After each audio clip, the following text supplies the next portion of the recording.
before.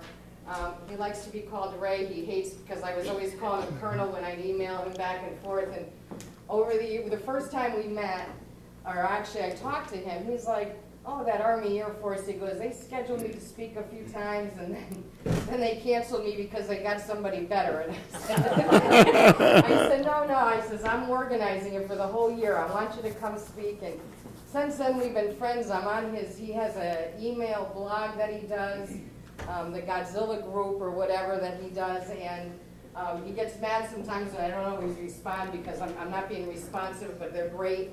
He's got great stuff that he sends every week. And he is served in the 26 years in the United States Marine Corps. All that time as an infantry officer, and he commanded every size infantry unit from a platoon to a company to a battalion to a regiment. His combat assignments include the intervention in the Dominican Republic, 2.5 tours in Vietnam, a tour as an investigator for the Long Commission after the bombing of the Marine barracks in Beirut, and a tour in Desert Shield, Desert Storm. In his peacetime assignments, he was a military aide at the White House and senior project manager of the DoD study of training in the armed forces from 1955 to 1985.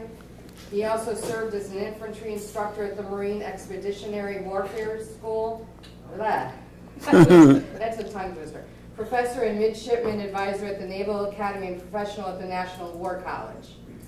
As a retired Marine Colonel, Colonel Fowler has served as chairman of the board of the New England Air Museum, of which many of you have been instrumental in getting going, founding member of the Armed Forces Training and Education Institute, and is chairman of the Town of North Haven Post-Vietnam Monuments Commission. I know he hates all this stuff that I have to introduce that, but I think it's important to understand, not only his service to our country, but also his service to his community, something that, we all do in a lot of ways here through the Army Air Force Roundtable. He was awarded North Haven Citizen of the Year in 2013 and is well known for his commitment to community service and to make others aware of the seriousness, commonest, and insidious effects of child abuse. I hope maybe a little bit at the end you can talk a little bit about that. That's very special in his heart right now, and he's done a lot for the child, making people aware of child abuse and, what that scourge of society that is. He's also worked with the North Haven Library, Veterans Proclaimed in North Haven. Although a participant in many civic activities, raising awareness of the child abuse problem is his priority with his wife, Sally, of 46 years, and his work will continue. He's also a proud grandpa. And I know his son is going to be moving soon, and so I says, thank God for FaceTime. It'll be like you're right here. So that's the introduction to him. He is talking about the ever-changing role of the Special Operation Forces tonight, and I'm glad to have him here not only for his expertise on this subject, but as my friend. So, Colonel, thank you. Well, thank you all very much. I really appreciate the invitation to come back. I have spoken here twice before, and you're a great group. I really enjoy being here. And trust me, I speak to probably 30, 35 civilian groups a year, and probably twice that for military groups. And this is one of my favorite places to come. Now, the other thing I have to say is, I don't know who ordered this letter, but if I find the guy, it's an Article 15 and 30 days restriction. I'm telling you that right now. One other thing I want to say before I get on to my main subject. When I was here last time, which was a little over 2 years ago, there was great concern among this group about a medal they were going to come out with that was going to rank above the Bronze Star and was going to be awarded to computer operators and electronic gizmo people, stuff like that. I told you then, don't worry about it. Every member of the Joint Chiefs was firmly against it. Well, we had nothing to worry about. As a matter of fact, not only did it never become a decoration, it never even became a medal They made it a ribbon-only award, and they call it the Special Duty ribbon for people who operate all that good electronic stuff that, frankly, we couldn't fight a battle today without it. We just couldn't do it. Also, for those of you who are interested in remotely piloted vehicles and drones and things like that, they didn't come out with a ribbon for them either, but they did give them, every branch of the service has its own special badge that they're wearing now if you do that kind of stuff. Okay, on to the main topic. Special operations, clandestine operations, special forces operators, Navy SEALs, Marine Force Recon. It goes on and on and on. And you know what? In the beginning, it was a real good idea. But somehow it all went awry. Now, we could go back as early as when some of you guys fought with Julius Caesar and his legions. But we're not going to go back that far. But believe me, there were special operators even then. And then we could go back to the Revolution. Get a couple more of you in there who fought with those guys. And we could talk about Rogers Rangers or the Green Mountain Boys, etc. And they operated during the Revolution. Back then, there were 3 qualifications to be a special operator. You had to be big and strong, you had to be rough and tough, and you had to be an excellent shot with whatever weapon you carried. If you could do those 3 things, you were in. You became a special operator. Now, from there, while there have been special operators in each and every conflict, it really kind of died out until World War II. And in World War II, something very interesting happened. There was a great emphasis, as you know, on getting a victory in the Pacific. We hated the Nazis, but the Nazis never bombed us. The Japanese attacked Pearl Harbor, and we were pissed. So what did we do? Well, the first thing we did, we put up Doolittle and his boys, and they bombed Tokyo. But then they wanted to take something substantive. And that something substantive was a place called Guadalcanal. Maybe some of you heard of it. Maybe some of you were even there. Guadalcanal. Why did they want Guadalcanal? It was a foothold on the advance to Japan. It also was necessary to provide protection and support to Midway, which would be our main base in the Pacific. Now, the problem with landing the 1st Marine Division at Guadalcanal was a little place called Macon. Macon was an island. It was off Guadalcanal, kind of like this. This is Macon, this is Guadalcanal. Now, Macon had 2 strategic points about it. The first strategic point it had was it was a seaplane base, making it easy for supplies to come from further up the chain in the Pacific. Second thing was, it was a big radio station, a great big one. And of course, how can you have a landing force sitting off Guadalcanal when you got a radio station over here sending back messages, hey, guess what? There's a bunch of ships over there.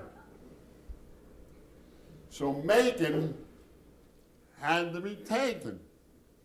All pun intended. Macon had to be taken, you know. So what the Marine Corps decided to do, goes back to about, I got to get the count right, 3 or 4 years before, in the late 1930s. The Marine Corps had 2 officers at the time who were very interested in some of the stuff that was going on. One was named Evans Carlson. Evans Carlson was a Chinese expert. He had been what they called a China Marine. So they sent Carlson to China to study their commando tactics. The other was an officer that I am proud to say that was a good friend of mine prior to him dying, was he was Lieutenant Colonel at the time, Lieutenant Colonel Wallace M. Green. Now, Green had been assigned to the American Embassy in London, but that assignment got canceled, and he went off to study the Royal Marine Commando tactics of the time. So we've got the Pacific covered, we've got Carlson studying in China, we've got Europe covered, we've got Green studying in England. They brought them both back to Washington late in 1940 to discuss what's going on, what's happening, what do we do, what's the thrill, what happens. So what happened was, between Evans Carlson and Wally Green, they decided we had to form within the Marine Corps a special unit skilled in commando tactics. So they did, and those became Marine Raiders. Now, there were 2 battalions of Marine Raiders. One was under Evans Carlson, the other was under another Marine by the name of Merritt Edson. Now, what happened to Wally Green? You're not going to believe this one. Wally Green got the measles.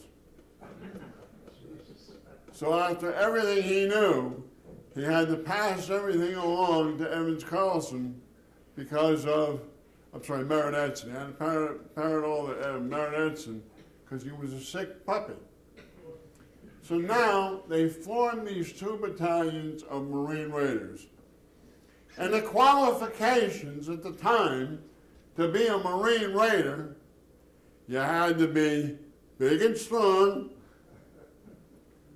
you had to be ugly, and you had to be a good shot. Those were the qualifications. Then they took these men and they put them through absolute hell. You know, a night like this would have been perfect. They would have been sleeping outside, you know, no tent, no anything, they just would have been outside. And they practiced all their military skills. It paid off, because just prior to the invasion of Guadalcanal, Marine Raiders made the attack on Macon Island. And while they were there, they destroyed or disabled the communication system and the seaplane moorings, tenders, I'm not exactly sure what they're called. But that's gone. So now the threat of Macon is gone. Here comes the 1st Marine Division. We all know what happened then. Now, both the Army and the Marine Corps had their own special operations units through about half of World War II. And about half of World War II, they had Darby's Rangers, you've heard of, a couple of the other Ranger Army units you've heard of, and the Marines had the Marine Raiders. Now, all of a sudden, we started to engage in huge land battles. You know, I'm talking about, for example, the D-Day invasion, huge land battle. Over here, we're talking about making island landings like Tarawa, Iwo Jima, etc. So all the Marine Raiders and all the Army Ranger units were disbanded. Just wiped them away. What happened to the troops? Something very important. All of these men, and they were all men back then, all of these men were then taken and sent to individual units where they were used as trainers. And the ordinary soldier or the ordinary Marine learned the special skills that were taught to Marine Raiders to make them all even more lethal than they already were. Now, this concept of special operations kind of went to sleep between the end of World War II and about 1955. There were no real special operations done during the Korean War. But in 1955, the United States Army said, hey, wait a minute. We've got to go back to this concept of special operations and special operations troops. Now, when the units began to be formed in 1954, but didn't get operational until 55, they had 4 primary missions. Only 4. They were supposed to get in to the enemy stronghold, do a little snoop and poop, find out the size, the strength, and the enemy equipment, and then get out of there before anybody ever even knew they were there. That's how that worked. I know back in my day, when I went through that training, and I didn't go through it until 65, but when I went through special operations training, we were always taught, if you got caught, the mission failed. Even if they knew you were there, never mind getting caught or captured, if they knew you were there, your mission failed. We were supposed to go in, get this information, and get out. That's how it worked. The secondary mission was blow stuff up. You know, by the way, while you're in there and you think you can get away with it, and there's some nice buildings and machine guns and mortars and artillery, if you blow that stuff up and get out and get back to the commander with the information, go ahead. That was mission number 2. Mission number 3 was to rescue any American hostages or prisoners of war. By the way, if you can get those people out, do it. You do it. And the 4th mission was, by the way, if you happen to see any enemy generals or colonels, and you can snatch them, get them, and bring them back to us, because we'll interrogate them once you get them back here. Now, those were the 4 missions of American special operators, and it was their only 4 missions from 1955 until 1963. You can pick up a manual anywhere and you'll find those were the 4 missions. Now, the primary mission always was intelligence. Get what you can and get back. We'll plan from there. And any of the other 3 you can do along the way, go ahead. Just don't get caught. So that's the way Special Operations trained. And I've got to tell you, in 1955, it was my privilege and honor, he now also is deceased, it was my privilege and honor to know an Army Master Sergeant who had won the Distinguished Service Cross in Korea. Believe me when I tell you, this guy was one tough son of a bitch. I mean, he was genuine. This is the kind of a guy that if we took 4 or 5 guys, we still wouldn't want to meet him in a dark alley. This guy was bad. And he had the responsibility, along with several other people, but they had the responsibility of beginning to reshape what would become the Army Special Forces or the Green Berets. They were the inceptors of this whole thing.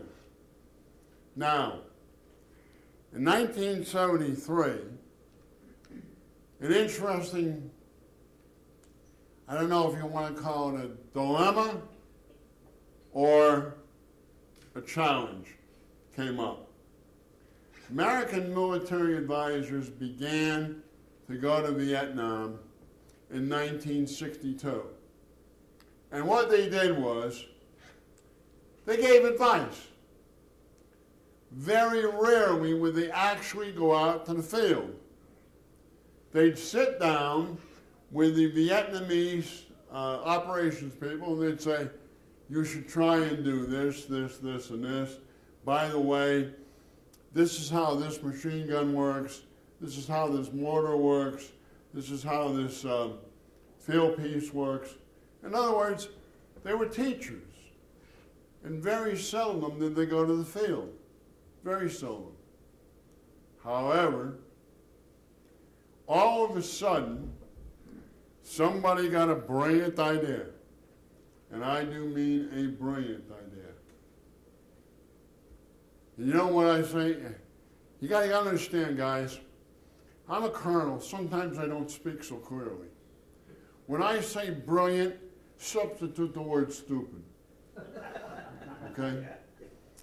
So somebody gets this brilliant idea, this brilliant idea. And the brilliant idea is, hey, we got these special forces people there.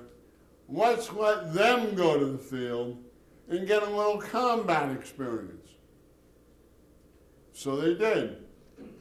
They went to the field with the Vietnamese units. And unfortunately, a whole bunch of the best soldiers this country ever produced got killed. But the, how am I going to say this one diplomatically?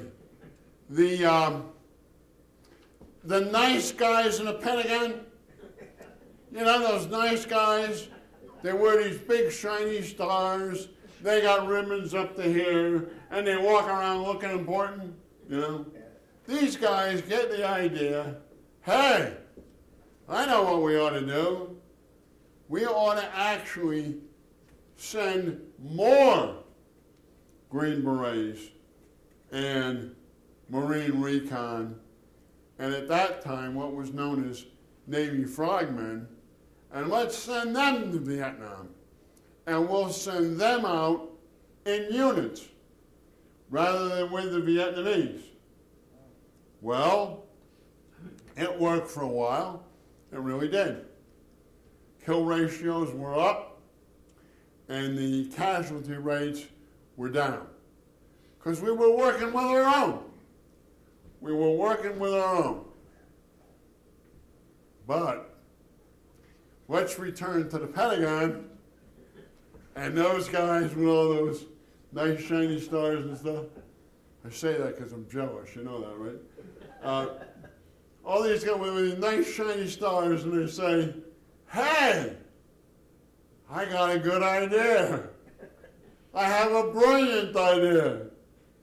And my brilliant idea is, if we ever need to just do a little tiny teensy-weensy excursion somewhere, anywhere in the world, we'll send special operators rather than whole divisions.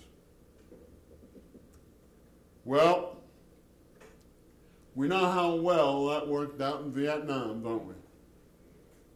In Vietnam, Army Green Berets, Navy SEALs, who had changed their name over from frogmen, Navy SEALs, Marine Force Recon, and Air Force Special Ops, because everybody has to get in on this now. You know what I mean? It's sexy. This whole idea of special this and special that and operators and that's sexy. I want in. So all the services got in on this. Now all these forces get over to Vietnam, and the truth of the matter is they're fighting the devil in his own hell. The Viet Cong and the NVA regulars had been fighting this kind of warfare against Julius Caesar's legions. Conservatively, we'd been in the special operations business a little over 20 years. It was, I hate to say it, but it's true. It's like taking a little leaguer and put him in a Yankee ball game, or a Red Sox ball game if you're a Red Sox fan.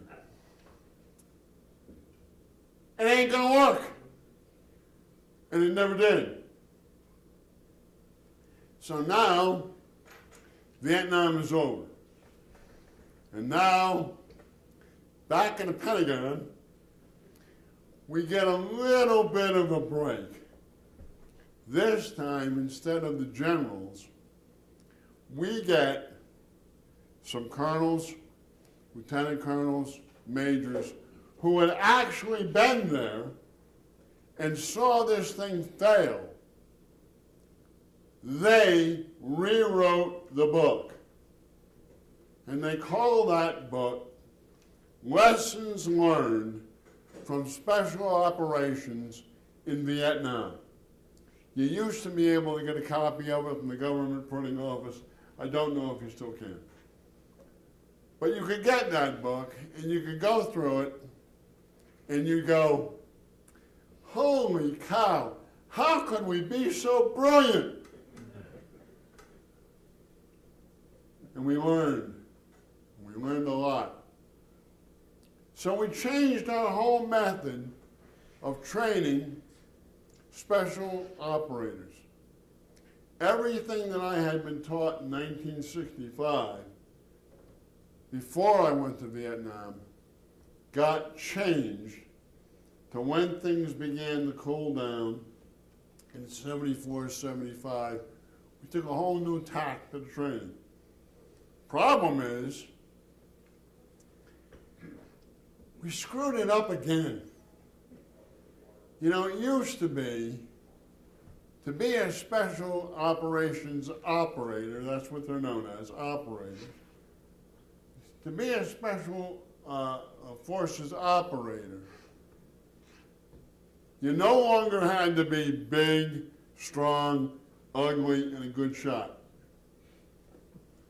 All you had to do was say, I want in. And the concept changed.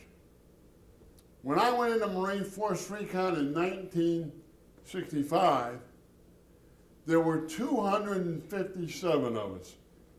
That's all there was. In the Marine Corps today, we have 2 battalions of Marine Recon people. And you know what? I hate to say it, it's my service, I love it to death.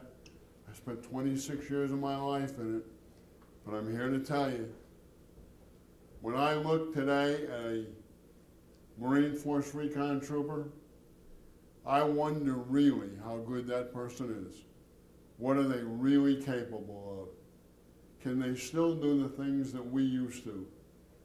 The answer is, I don't know. I can't tell you. But I have reason to wonder. Same thing happened to Navy SEALs. When Dick Marchenko founded the Navy SEALs, he was a Navy commander and another really tough son of a bitch. Believe me, I knew the man. He was an animal. You know, Dick Marchenko, when he concepted the Navy SEALs, he never ever expected the Navy SEALs to go above company size. Company size is about 300 men. Today, you have SEAL Team 1, SEAL Team 2, SEAL Team 3, and SEAL Team 6. Why? Have you ever in a news account heard anything about anybody other than SEAL Team 6? And if you're not getting deployed, if you're not going out there and facing the gunfire, you're not becoming battle hardened, and then what good are you in that role? Then another thing happened that I wish I could explain to you. I can't. Somebody got this brilliant idea, and what they said was, every service is going to have something special. You know what the result was? In the United States Army today, are you ready? Are you ready? United States Army today, we have a Special Forces Medical Battalion. You know, doctors and nurses who wouldn't know which end of the rifle to point at the enemy. But they all wear those jaunty berets, you know? Ooh, look at me, I got a beret, I'm cool. The Navy SEALs, the next time you're in Washington, would you go there, knock on a Pentagon door, and ask some general for me, would you please, what those other 3 teams are doing? Because the only one that seems to be operating is SEAL Team 6. Marine Recon. Marine Recon is in a complete state of limbo.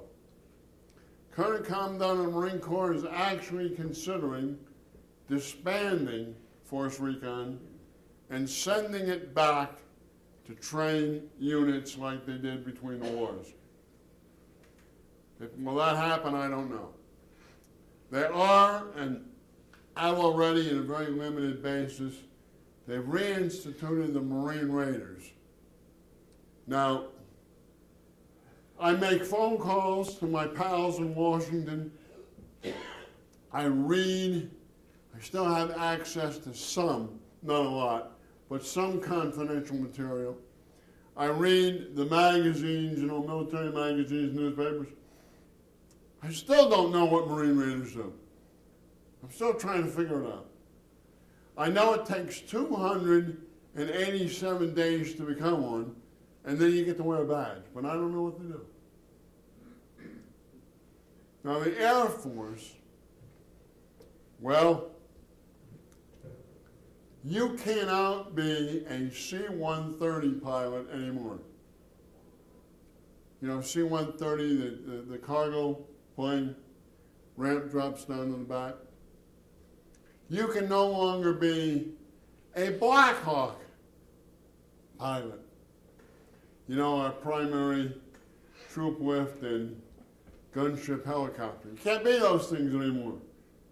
Now you are a special operations pilot. Nothing's changed, you understand. You still go to the same flight school. You still learn how to fly the same helicopter or airplane, But now, you're special. I don't know about you, but I've been in some hot landing zones, and when those helicopters came from me, I always said, those guys are special, you know? But why do we need all this nonsense? You know, there is definitely a place in the American military for the special operator. Definitely.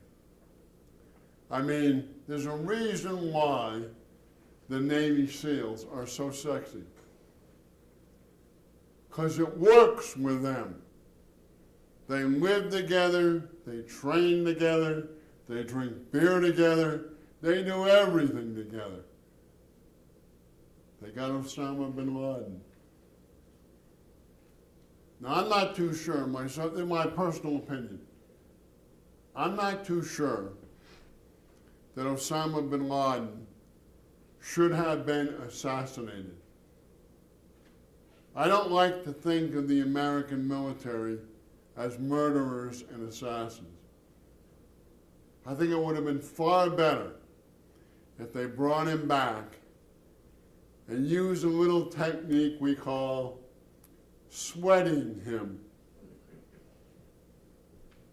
Then we could have got a whole lot of good stuff. Instead, somebody got a little trigger happy and put one right between his running lights, and he was dead. Also, nobody's better than a Navy SEAL at hostage rescue. You got somebody you want out of somewhere. My children, my grandchildren were being held hostage. Hello, SEALs, can you help me out? But we need small groups in each one of the services, in each one who can do the special operator function. We don't need these great big hulking units. We just don't need it. We should take that money, and believe you me, a lot of that money,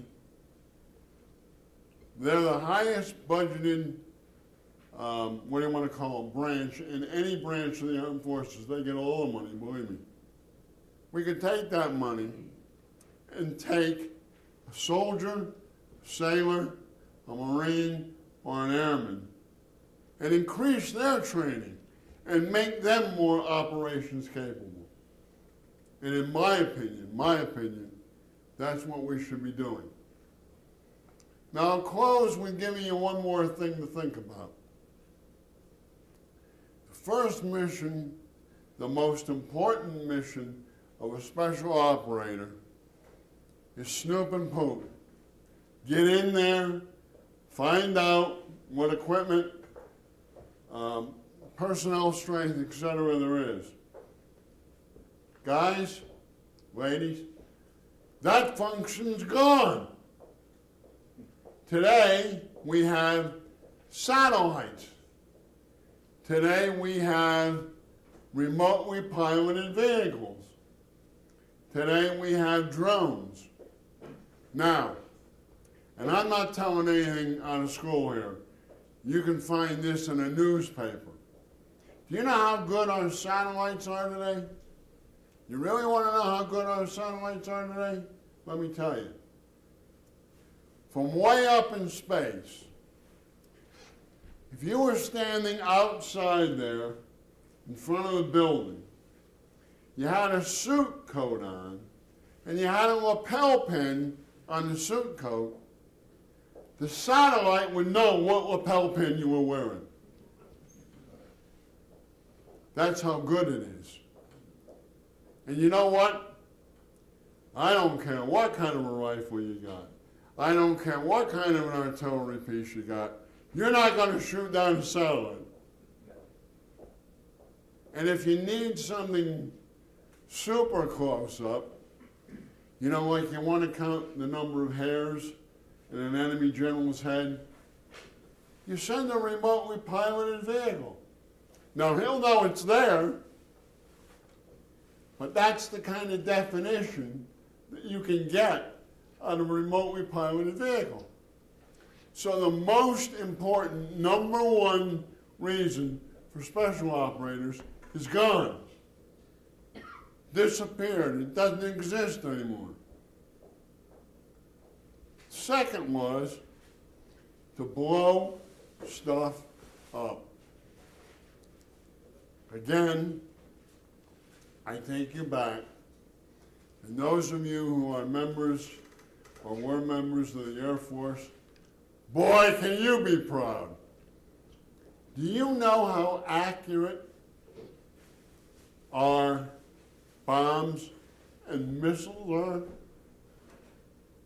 From 35,000 feet, we can take our smart bombs and missiles and hit an area 1 square foot.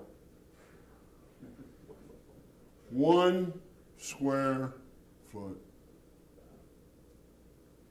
And you know what, guys and gals? Before we all leave here tonight, it could be possible, because they're working on it right now, that very soon they will have the same capability with a rifle bullet. So the two top functions of special operators is gone. We don't need that anymore. We still have to rescue people, hostage and POW, and we still need to capture that enemy general and sweat him. We still need that. So we can see that from Julius Caesar's legions to the Marine Raiders of World War II, to all the special operators we have today, the role is constantly changing, always moving.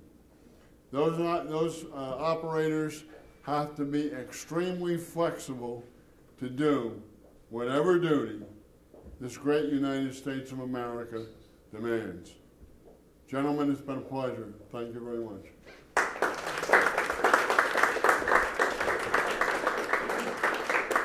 Anything you want to know? Yes, sir. I don't have, it's not so much a question, but in your description of what led up to the development of special ops, I couldn't help but think that you learned, or could have learned, a great deal from the American Indian.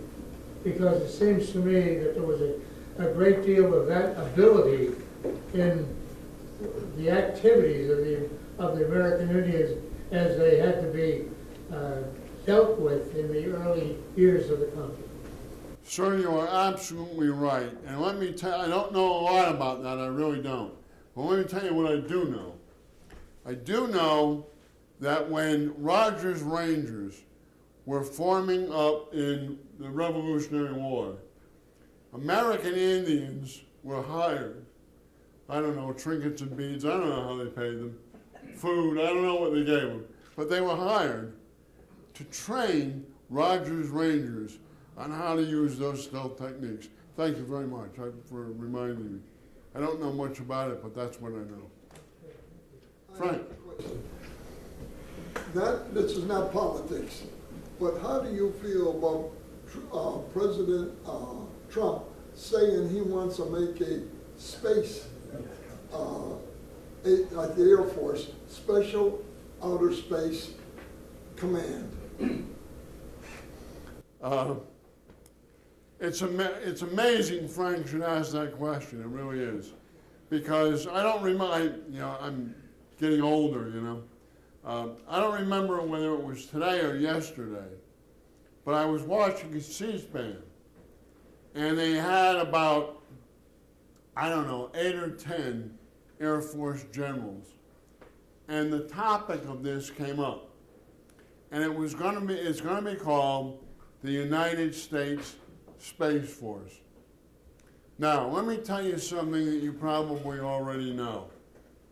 In the United States today, not in the United States, all over the world, in the United States military, we have 13 what is called Combatant Commands. These Combatant Commands have special purposes. They're all over the world, and they're all commanded by a general officer of different branches of the service. So it's truly a joint thing. One of those Combatant Commands is Space Command. So what President Trump is advocating, we've already got it. We've already got it. Why do we need to break it off and make it a separate force? In the Air Force, 10 generals said, we don't need it. We've already got it. We don't need to make it a separate branch of the service. Okay?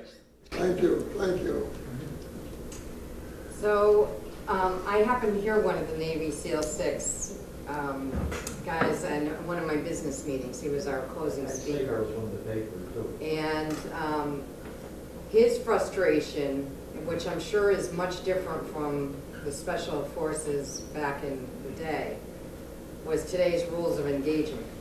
One of the reasons why he retired out of there, not only for his book sales, after he was in the units that did kill bin Laden, but he said the rules of engagement have just hampered, the special forces and any of the military when they're out there, especially in today's warfare.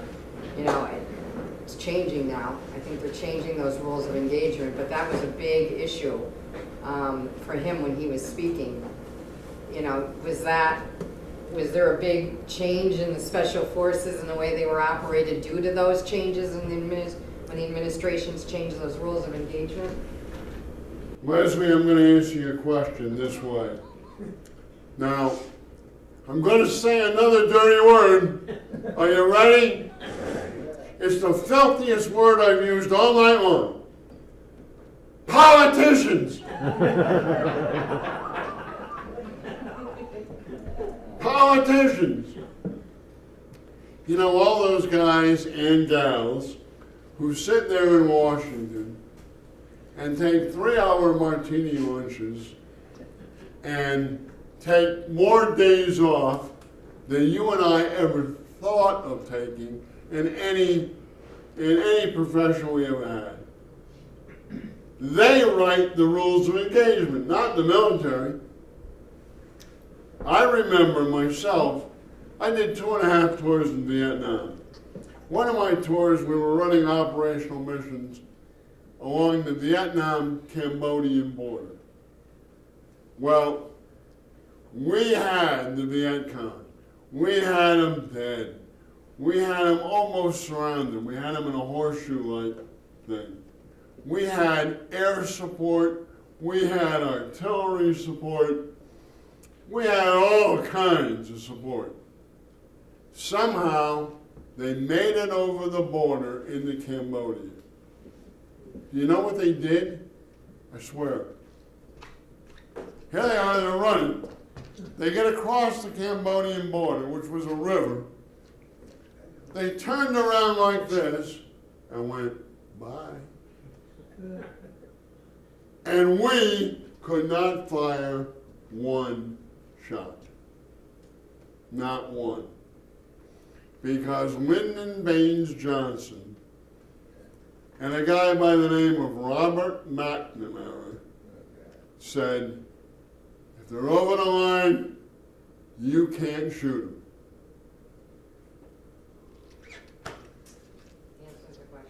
them. And right now, and don't get me wrong, I like Donald Trump, I really do. Better her than Hillary, better him than Hillary. I gotta tell you, the rules of engagement really haven't changed. There's still the, what is known as shoot, don't shoot areas, and it's just the way it is. What else you got, guys? Anybody else? Again, thank you very much.